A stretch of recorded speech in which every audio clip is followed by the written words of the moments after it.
from doing so much editing. Okay. Or me or whoever's going to edit. This tape is part of the Q.M. Smith collection, designated as QMS, period 1995, period 117. This is Regina Forsyth. I am interviewing Mrs. Ruth Bowdoin. Today is Thursday, October 5th, 1995. The interview has been conducted in the home of Mrs. Bowdoin, located at 220 Wilson Street, Murfreesboro, Tennessee. The tape of this interview, along with a transcription of the interview, will become part of the Quentin Miller Smith collection and will be available to the public.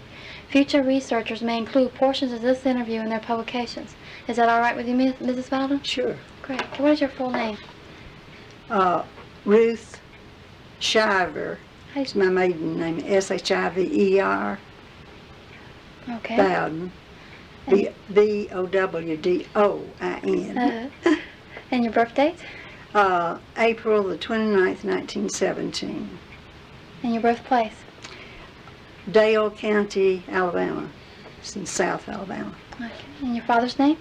George W. Shiver. And his occupation? He had several. He was a school teacher. He was first farmer, school teacher, and then worked in other various capacities, but he was mainly a farmer and a school teacher. Okay, and your mother's name? My mother's name is Pinky G. Well, let's put her Pinky Cochran. That's C-O-C-H-R-A-N. Mm-hmm. Shiver. Okay. And she was Go ahead. she was a housewife. Okay. Do you have any brothers and sisters? I had two brothers, both deceased. What are their names? Hughey, H-U-G-H-E-Y. Edward, Hughey Edward. Okay. Shiver. Mm-hmm. And he's 10 years older than I, so he would have been born in 1907. Do you need that? No. Okay, all right, I'm sorry. That's all right. And my other brother is Andrew DeWitt. How do you spell that? D-E with a capital W-I-T-T. Okay. And your husband? Oh, sorry. Go ahead. What were you going to say? And you don't know when they were deceased. No. And your husband's name? Your husband's name? Wilmoth, W-I-L-M-O-T-H, Bowen, B-O-W-E-N, Bowdoin. He was called Will, so put that in parentheses. Okay, Will. And his occupation? He was in school teaching. He was he spent his time over here, his last 25 years. And he was the first dean of the School of Education when they became a university. Okay. You have any children? We have none. Okay. Do you want Not because we didn't want some. Yeah. Tell me what you remember about Q.M. Smith. I remember a good many things about Mr. Smith, but I remember how very tall and how very distinguished he looked. He was really handsome. He was so easy to get to know. You felt so comfortable in his presence. One thing I remember about, he related well with children when they got to know him. For example, two of his little neighbors that lived on the other side of the street from the house, Beverly Rose and June Travis, were little tykes or some preschoolers. And once Will told me that he went into his office and Mr. Smith had one of them on one knee and the other on the other knee, and they were laughing and talking, and he assumed that he was either telling them jokes or reading a story to them. But this touched Will because he saw another side of Mr. Smith, even though we had observed him in the home with Nancy, Jean, and Bill, and had always admired being with them. Mr. Smith had, according to the people in the community at that time, and especially from my husband, very inspiring pattern of leadership. Over the years, he gave excellent guidance to MTSC then, Middle Tennessee State Teachers College, at that time. But he certainly was a good president, and he's deserving of much honor. Okay. Can you tell me about your husband? Oh, and his relationship at the university, well, I'll be happy to. We came here in 1948, if I haven't told you that, I may have. It was Will's first application for a position in a college. He had been high school principal. He had been principal of the elementary school from which he and I graduated, Coffee Springs, Alabama. And I was his teacher. I was his third grade teacher, and he was my principal. At that time, they would give a principalship even without any experience. So they hired my husband. This was also his alma mater. He had graduated from Coffee Springs High School, and they wanted him to come back as the principal of the elementary school. And we were both under the guidance of the high school principal, who was our high school principal when we went to school. So this was, coming back home, and it was really nice.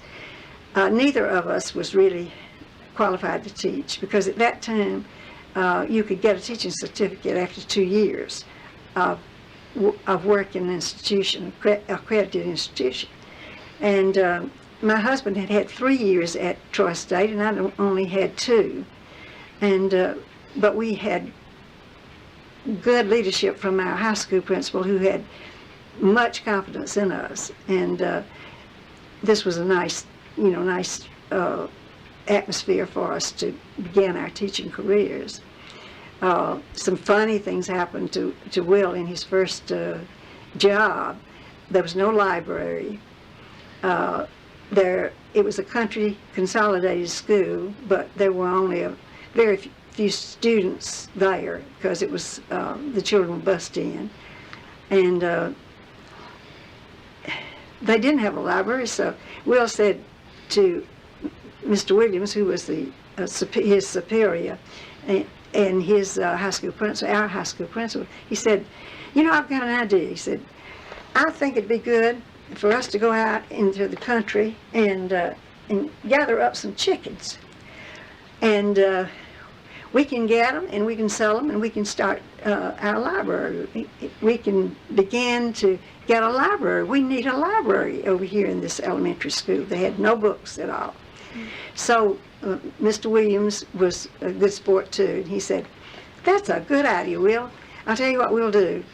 We'll get so-and-so's truck, and we'll get, and Will said, and we'll get baskets, and they planned what they were going to do. So they went out into the community where the children were coming in to school, and everybody was glad to see the principals coming around collecting chickens, because they could all give a chicken, and because they were farmers, most of them farmers, and it was in the time when there was not much money that anybody had in those days.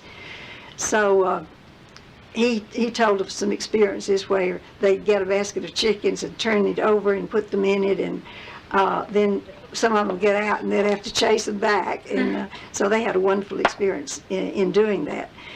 Then they finally got PTAs interested, in helping them establish the library. And but I remember that's one thing he did that was so funny, getting the chickens, and they're running around chasing chickens. And sometimes they'd come up to a house and ask, if they would like to donate to the library by giving them chickens. Yes, if you can catch them. Because generally the person would not be at home, And I mean, the a man of the house would be out in the field, and it would be the lady who would not have any pinned up, and they'd have to chase them in the yard because they stayed in the yard. But that was a lot of fun. You asked me to tell you about my husband, and you know, I'm his wife of 50 years, and we had celebrated our 50th wedding anniversary when my husband died in 1989, September 25th.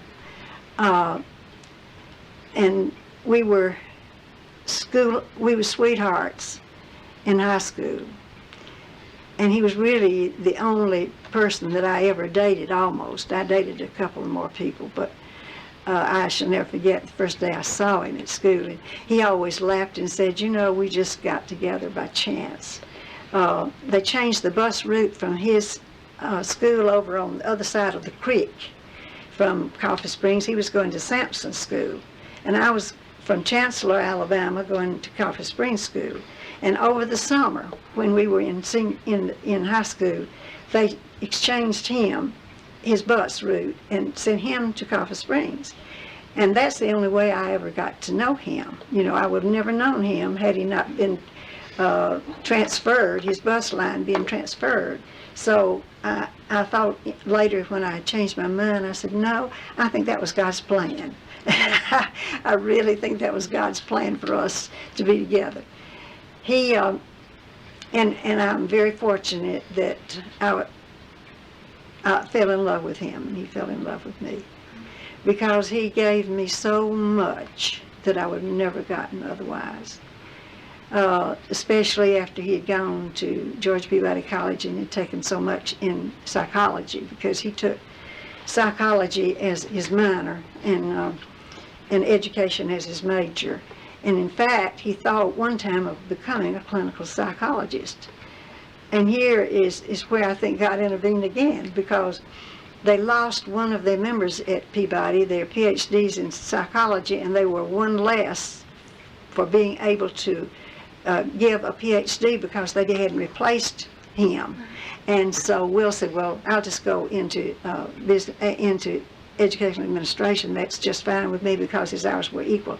And I always said to him, gee, that was wonderful, you know, because he loved it. And I don't think he would have loved although he was a good psychologist. And this is where we came in as team members, because I did not have the background that he had in psychology. And he helped me with my children that I was having trouble with at school. And I would tell him about their specific problems, and he would advise me about it. So I learned through him many things. And as I perceive our life together 50 years, I think, gee, how good it was. How good it was. We indeed had a wonderful relationship. Go ahead. I prayed at the end of his life that I would be able to keep him at home and give him the love that he needed and deserved to have. And I was. God gave me that power to do it. It was stressful, but nothing hurts when you're taking care of somebody you love. Okay. What was his birth date? His birth date was December 4, 1915. And where was he born? He was born in Coffee Springs, Alabama, in the country from Coffee Springs, Alabama. How did he end up at MTSU? Well, it's a long story, because he had a good life in between that I'd like to just tell a little bit about. Sure. His father was a farmer, and his mother was young. When his father died, my husband was 14 years old, and he had to be the head of the home because he was the only child. They had two other children. His brother, who was 5 years younger, and his sister, who was 10 years younger. And he was really thrust into being the head of the home at that early age. And this was when I first met him. His mother was a strong lady, but she was not educated. and neither was my mother as far as that. But as we call education today. But she had a lot of practical education. She read widely and listened to what was then the radio and kept up. But she was very insecure, being 33 or 4 years old and losing her husband. And so he took over the role of the homemaker. He stayed out of school 1 year, part of the year, to pick velvet beans, to pick cotton, to see that it got done. That first year he didn't think he could go to school because he knew they had to clear the crop. And as I look in retrospect now, I know how much he really did give his mother and his family of himself. He was always concerned about his role, and knowing what I know now, I think that this was a heavy burden on him. But his shoulders were big enough that it didn't do harm to him. I know it left him with some problems, like a little bit of insecurity, because at that time it was just security that one needed when one's left without much money and without a farm unpaid, and depending upon his father, who was a barber. Also, he was a barber in town, but he had the farm. He was influenced in his life totally from that standpoint on. He was determined to get an education. He was determined that his family would be educated, and she was also, his mother was very determined that they would get an education. So all three of them she sent through school, and this was commendable for her, aided by Will, helping her. I don't mean he helped her financially, he helped her plan so that she could do that, and he helped her organize the farm and do those things so that she would feel capable of doing it. Of course, he gave them much support too. Now what? Where did he get his education? He was educated, of course, in the country schools of Coffee Springs, Alabama, and Sampson, Alabama. Then his father died, as I mentioned. Right. But he was able to go to Troy State Teachers College, Troy, Alabama, 2 years. And I believe he went 3 years. You only had to go 2 before you could teach. But his father left a little insurance, all of $3,000 at that time. And he had that money to help him get going. He wouldn't spend it for that because he needed this for his mother's security. But that was good that she had that, and that was why he was able to go. Now I was not able to go to school. It was in the days of the Depression, and I worked in a shirt factory for a year after I finished high school in order to get enough money to.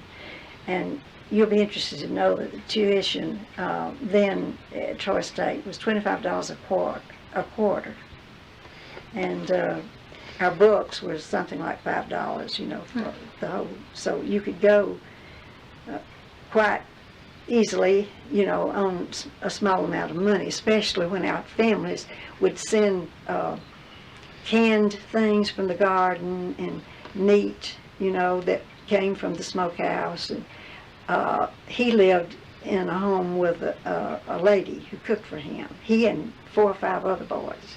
And they would bring things from home, and she would cook them, and that would be her living, and, they just paid her a little bit. And I did the same thing. I lived with a lady, some girls and I, and we brought things from home, meal, canned goods, canned beans and peas and corn, and just everything, that we could raise on the farm. So that was quite helpful. There were not jobs then in the colleges. You couldn't get jobs like as librarians and other things, student jobs. There were very few. And since neither of us were financially able to stay in the dormitory, we did not have quite that privilege that others might have had. Besides, I had to study. Yeah. I didn't have time. After he graduated, what was his first job? His first job was as a principal of the elementary school, connected with the high school from which both of us graduated. At that time, a principal could be a person who had never taught if he happened to wear pants. It generally had to be a man, and in that day and time.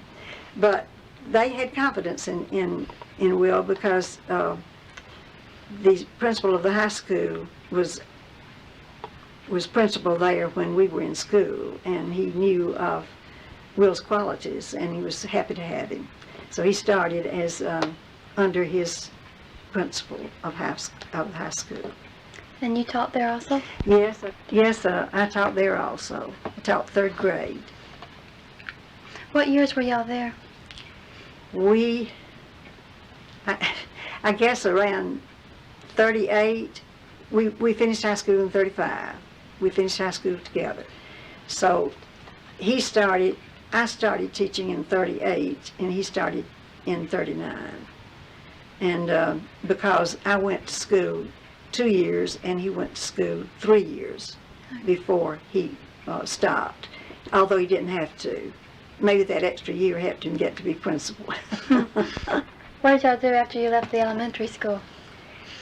Well, the war came along, and he started moving from place to place, and I wanted to go with him and be with him as long as I could.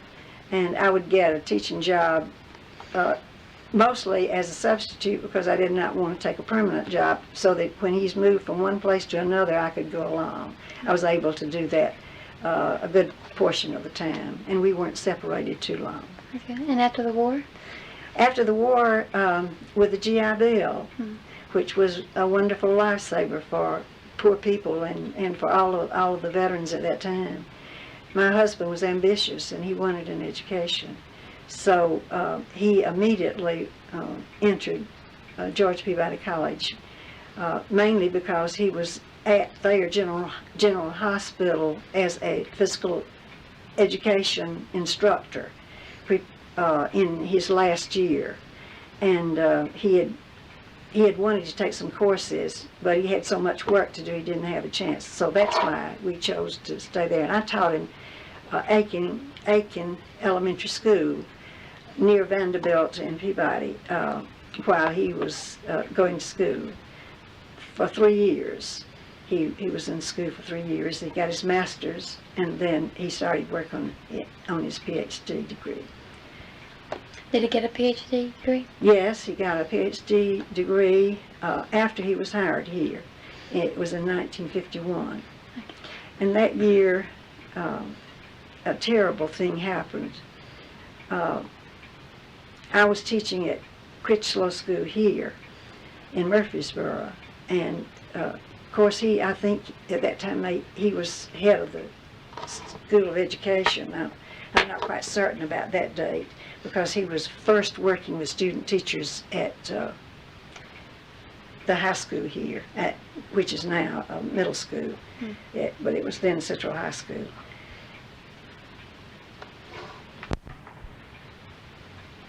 Go ahead. I was diagnosed with an incurable cancer, and I found a little knot on my neck, and I told Will that night, I found this little knot on my neck, and he became concerned, and at that time we didn't think so much about it, and I went to the doctor, and the news was not good, and when the reports came back in, I had cancer of the lymph system. It was spread wildly throughout my system, and they gave me only 6 months to a year to live. And my husband, being the kind of person he was, pursued diligently what could be done, because he was the kind of person that just would not take that no for an answer without pursuing other avenues. And he was in the middle of his dissertation. And here I was sick with supposedly what was going to be fatal disease, and certainly with a very poor prognosis. And he read went to Vanderbilt's medical library to read, and because we had such little hope here, we finally decided that we would go to New York to Sloan Kettering, and I would offer my body for experimentation, which they were doing there. And it was connected with the Memorial Hospital in New York, and we, of course, had never ridden an airplane. We had no money. Here I am sick, and he's in the middle of his dissertation, as I said, and but he was the kind of person to pursue to diminishing returns, to make sure. And I was a fighter, so that helped. And we both wanted me to live desperately. It was hard to think about. We went there, and they would not take me for experimentation. They said I was in too good a shape. I had been teaching. I had lost 25 pounds of weight, but I felt I had no pains. I did have night sweats. I did have itching of the body, and I had a lot of the characteristics. But when we got there, I was put under what I thought was then a very elderly doctor, and he was Dr. Lloyd Craver, and he gave me hope. He said, I wish that I could give you more hope, but I can tell you that you're at the best place that you could be, and that I have been able to arrest it in some people, but not permanently. So I was not assured that it wouldn't come back, of course, because at that time it was an incurable type of illness, of diagnosis in cancer.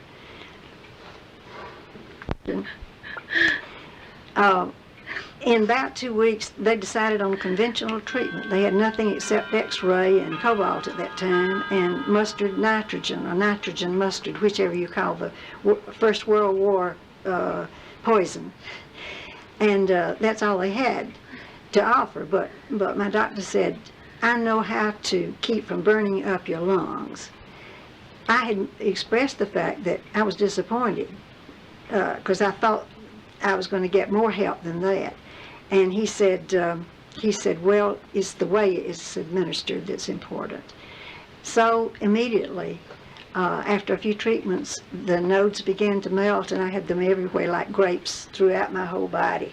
And we didn't know I had any when I went except in the neck, but they found them everywhere, behind the lungs, and they started melting. I was reading Dr. Peel's book. They had a library there, and my husband came back after about 2 weeks when the doctor told him that the treatment was working. And the people there had somebody to look after those people who were out of state, and I had this wonderful lady who would call Will and tell him how I was doing, and he would call her. So he had to come back to his job, and I insisted that he do, because I was going to be there 6 weeks. And I was able to get books to read. And this person who looked after me by buying me dry shampoo and other things, since I didn't have any people there and I was there alone, she was very kind to do that. And one day she came in, and I was reading Dr. Peel's book, his first book. I've always thought it was a Power of Positive Thinking, but it was really a guide for confident living, because it came out that same year. And she said to me, how do you like that book? And I said, oh, it is wonderful. Other than the Bible, this has given me more strength than anything I've ever read. And she said, would you like to meet him? And I said, oh, could I? And so she said, he's my next door neighbor in Paulding, New York, and I will be happy to bring him, tell him about you, and I know he will want to come see you. So that next Sunday he came bouncing in with his ruddy complexion, and I knew immediately who he was. because I had gotten the flowers that morning from the Marble Collegiate Church where he was minister, and I figured he had done that and was coming that afternoon. And he came in and he sat on the edge of my bed and he said, "What do you know?" And I told him, that it was supposed to be fatal. And he said, "I'll tell you, no one," and I shall never forget his words, "no one should assess your days on this earth without having heard your prayers." And I said, "Now that you put it that way, I'll see what I can do about it." Of course, I had been praying. Yeah. I had been praying, and the prayers felt like they were coming right back down, and I didn't feel that I was getting any place. But after he left, he gave me this mustard seed, and he prayed with me. And Let me get it started again. This is a continuation of the interview with Mrs. Ruth Bowdoin by Regina Forsythe on Thursday, October 5th, 1995. Okay, why don't you go ahead and tell me about the mustard seed? Oh, he brought me this mustard seed necklace, and it was in a little box, and I opened it, and it said, "If thou hast the faith of a grain of mustard seed, all things are possible." And of course, I thanked him for coming, and I told him that how much I appreciated it. And you'll be interested to know that he wrote me about writing my life story, and that's how it came to be in the guidepost. Needless to say, I'm alive today. Mm-hmm. I continued to go back for checkups because he had told me that, my doctor had told me that it was lying dormant in the body and that there was no cure, but he hoped that it would be arrested. But they had no idea that it would be arrested for good, which it happened to be. Although I was required to go back every 3 months for 4 years, and then every 4 months for 4 years, and then every 6 months for 4 years. So you see, it's been a long time. Yeah. So they just finally made it 1 year, still didn't say that I was well until about 7, 8 years ago. But it was interesting how I changed my prayers, how I began to feel that I was praying selfish prayers, and that maybe I should get on my knees, which I did in the bathroom. I was in a room with a lot of other people who were in my condition, only worse, some of them. And I would go to our common bathroom and lock the door and pray, but I quit praying to get well. I just put myself in the hands of the Lord, and I said, "Whatever your will for my life is, this is what I want to accept. But if it is your will for me to live, I want to serve you in some special way." And pretty soon I began to feeling really good and better, and my appetite came, and I'm sure I did not have instant healing. I'm not saying that, but I fought like a tiger. Yeah. And I wanted to live, and I believed, because this lady had told me that she had a godchild that had lived a year. And that gave me so much hope to be able to live a year, and inspiration to fight. So, to make a very long story short, I will say that they have dismissed me now as being well. I am written up in the medical journals. Now, this disease can be controlled, and people are getting well because they have many new things. Yeah. Okay. Did he get his PhD? Yes, he got his PhD. It was one happy day of our life. June 5, I believe it was, 1951. And when all the exams were over, we were really happy. Go ahead. Of course, he didn't have his PhD when he was hired for his first job. He was working on it, and he had his dissertation approved and all of his hours off.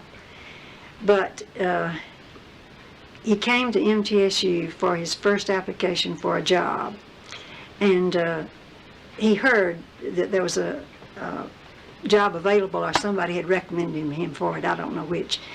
And we came up to see Mr. Smith, and he was very impressed when he had his interview with Mr. Smith, because Mr. Smith seemed so easy to talk to and made him so comfortable. And of course, he was the kind of fellow who was comfortable in the presence of most anyone. And but naturally, we were fledglings, and we wanted to make a good impression. He liked, after the conference, he expressed to me that he really liked what he had heard from Mr. Smith, and they asked us then to come back again and bring me. They asked him to bring me, and that time we saw Dean Beasley. Dean Beasley went out with us to eat, took us up to the corner. There was a corner cafe uptown on the square, where I guess just about everybody ate, because there was the only one in town, I think, at that time. And I'm sure we had a nice conversation with Mr. Beasley, because he was the same type person. He was very easy to be with. Of course, I know the purpose was to get to know me, because then it was very important, and I'm sure it is now, to know the spouse and what kind of person they are too when you hire a person for a position. And social amenities, I'm sure, were a factor, because I think at that time they saw if you used the proper fork, or we're looking at your culture. What was he hired to do? He was hired in the education department as not as an instructor, but as an associate professor. He was very fortunate there, because Mr. Smith felt that he was capable of skipping the instructorship, and Mr. Smith was very, very good to us. I feel we were very lucky. Then he became, soon he got a little promotion and became director of the student teaching program. After that, he was promoted pretty fast. He then became the head of the education department.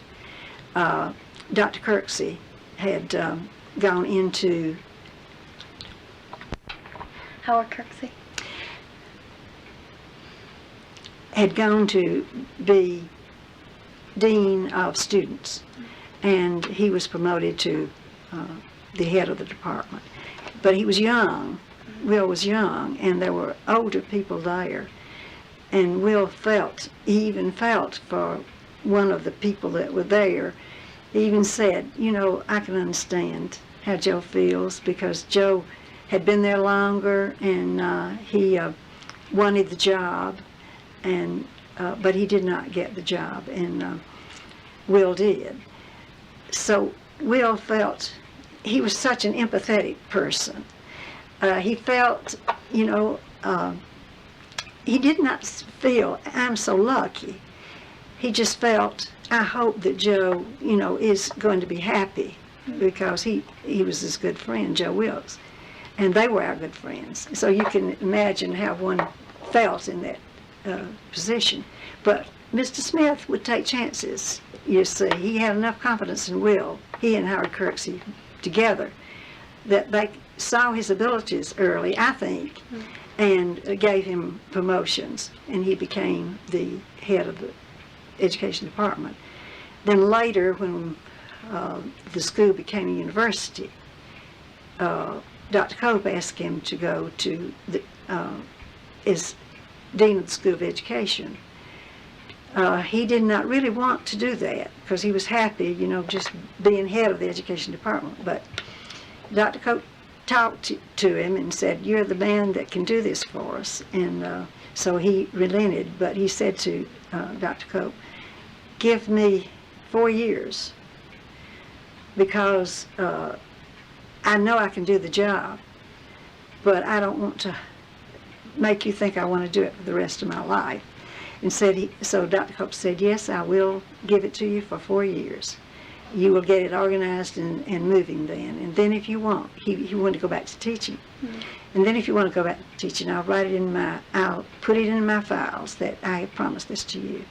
So on the very day that Will had made his agreement with him, he went in. After 4 years, he had organized the art, music, PE, health and physical education, home economics, the schools, and the School of Education, both elementary and secondary, were all then became the department, the School of Education. The departments became the School of Education. I'll get it right in a minute. But he had a good time doing it because he was challenged. And but when the 4 years came up, he went into Dr. Cope's office and he said, well, the time is up now. And he said, oh, Will, I thought you'd forgotten that. Will said, no, never will I forget that, because he wanted to go back to teaching. And he went back to teaching and enjoyed his last 2 or 3 years as a teacher again. When did he retire? He retired in 1970, the year 71 and 72. He retired early. He had planned that since we had not been able to have children, and we hadn't had much time together, that we were going to need some time together. And he wanted me to retire too. And I was then with the Classroom on Wheels in Murfreesboro, and I had so much love in it, he saw that he was not going to get me to stop right then. And so he tolerated that. We traveled then after that, and he did some research, and he did some studies for the State Department. He worked a year for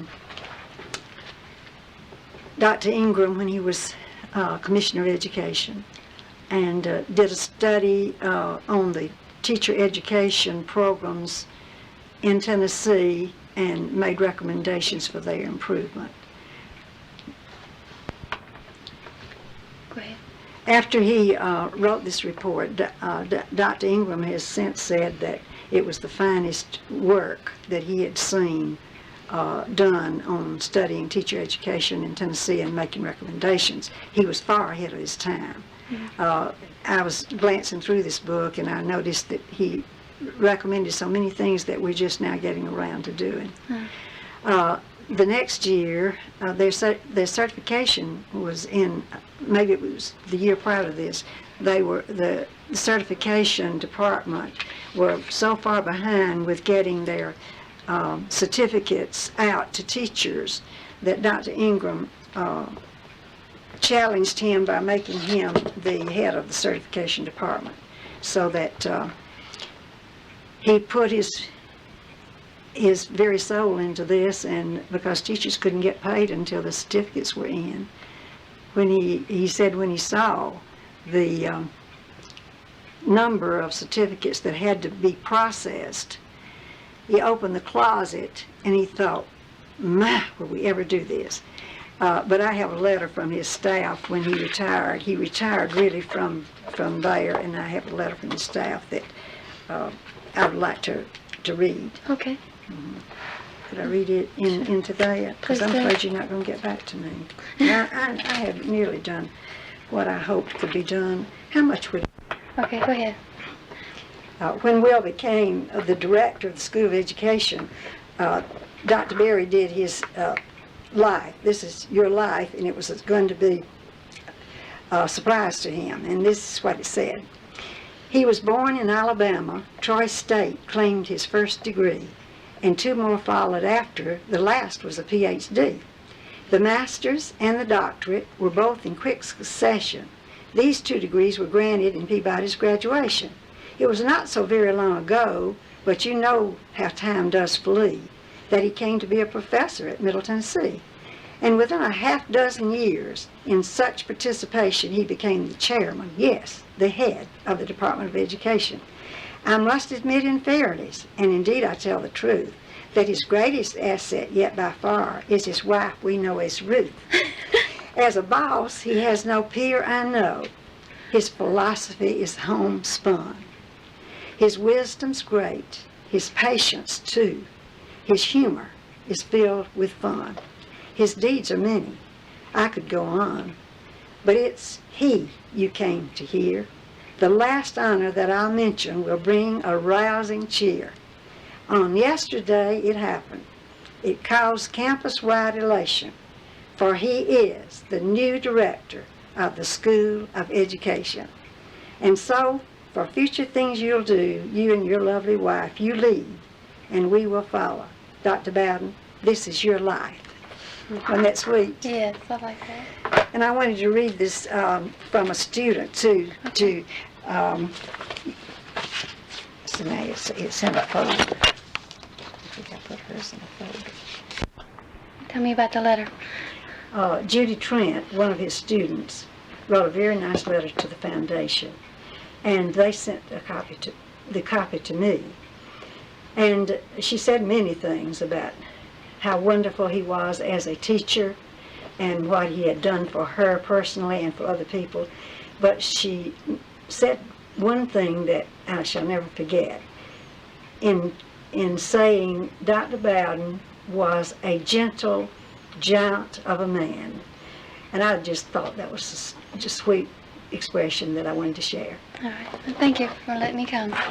Oh.